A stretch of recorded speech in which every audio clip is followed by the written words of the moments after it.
This is not just another political story. This is the kind of story that reminds you power in Nigeria is never permanent, and freedom can disappear in the time it takes to walk from one gate to another. So settle in, because what happened that Wednesday night in Abuja was not ordinary. It was not routine. It was not coincidence. It was a perfectly timed collision between two of the most powerful security forces in the country, and one former governor caught right in the middle. It's about 8 p.m. The city of Abuja is calm, but inside the headquarters of the Economic and Financial Crimes Commission in Jobi, the atmosphere is anything but calm.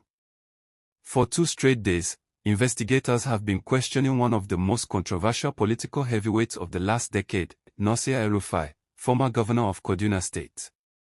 The allegations hanging over him are enormous, 423 billion naira.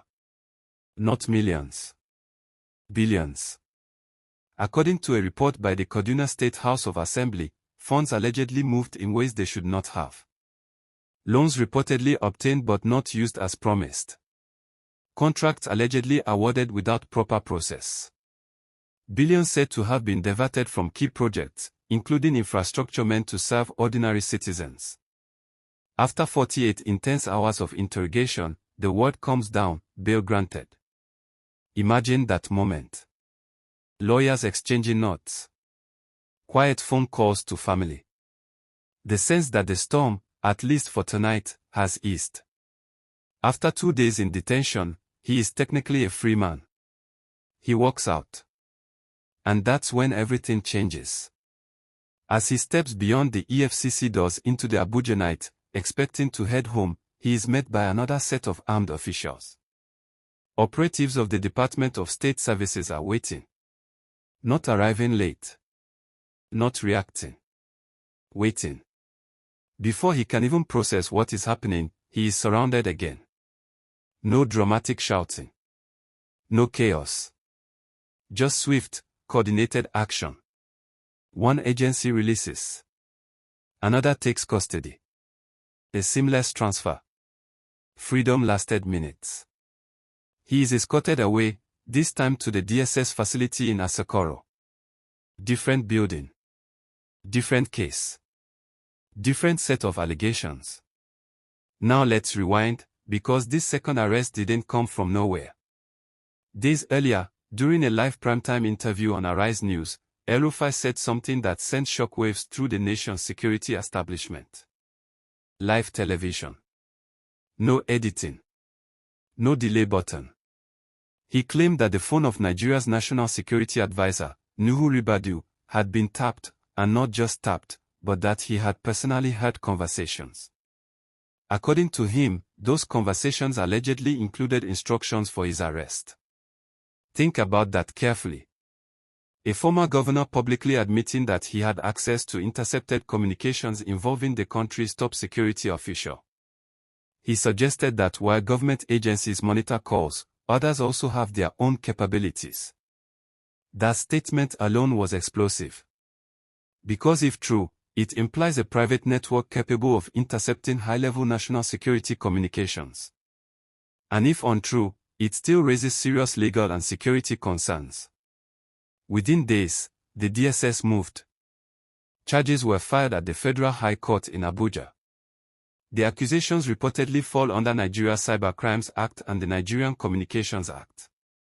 In simple terms, authorities are alleging unlawful interception of communications, failure to report knowledge of such interception, and actions capable of endangering national security. This is no small matter. Phone tapping at that level is not gossip. It touches the core of how a nation protects itself. And this is where the story becomes bigger than one man. In today's world, digital surveillance is real. Governments monitor threats. Criminal networks use encrypted apps. Spyware like Pegasus has made headlines globally. The uncomfortable truth is that privacy is fragile. If powerful individuals believe their calls are being intercepted by rivals, trust inside government collapses. And once trust collapses, the entire security framework weakens. But that's not the only shadow hanging over this situation. Remember the airport incident. Just a day before that explosive TV interview, El-Rufai returned from Cairo, Egypt. At the airport in Abuja, security operatives confronted him. His passport was seized. Videos circulated online. Supporters shouted. His legal team described it as unconstitutional and arbitrary. Security sources, however, reportedly argued that the move was preventive, that he had plans to travel again and that investigators feared he might not return. Already, tension was building. Then there is the older, darker thread in this story, the 2019 disappearance of lecturer and government critic Abubakar Idris, widely known as Dadiyata. He was taken from his home by unknown gunmen and has not been seen since. The case has haunted Kaduna for years. During that same television interview, El-Rufai was asked about it and said he was not aware of the individual. Now, security sources suggest the case may be reopened, with questions extending even toward his family. These are allegations, not convictions, but the fact that they are resurfacing adds yet another layer of intensity. So now step back and look at the full picture. On one side, massive financial allegations involving hundreds of billions of naira. On another, serious cybercrime and national security accusations. In the background, an unresolved disappearance that still troubles many Nigerians. And then there is politics. El-Rufai was once seen as a major power broker. He played a significant role in the political landscape leading into the 2023 elections and supported President Bola Tinubu during that race. But politics shifts quickly. His anticipated ministerial appointment did not materialize. Tensions reportedly grew. Eventually, he aligned with the opposition African Democratic Congress, signaling a new political path. Supporters see recent events as political retaliation. Critics insist it is simply accountability catching up with a powerful figure. When he arrived at the EFCC earlier that week, protesters gathered. Some carried placards declaring that no one is above the law.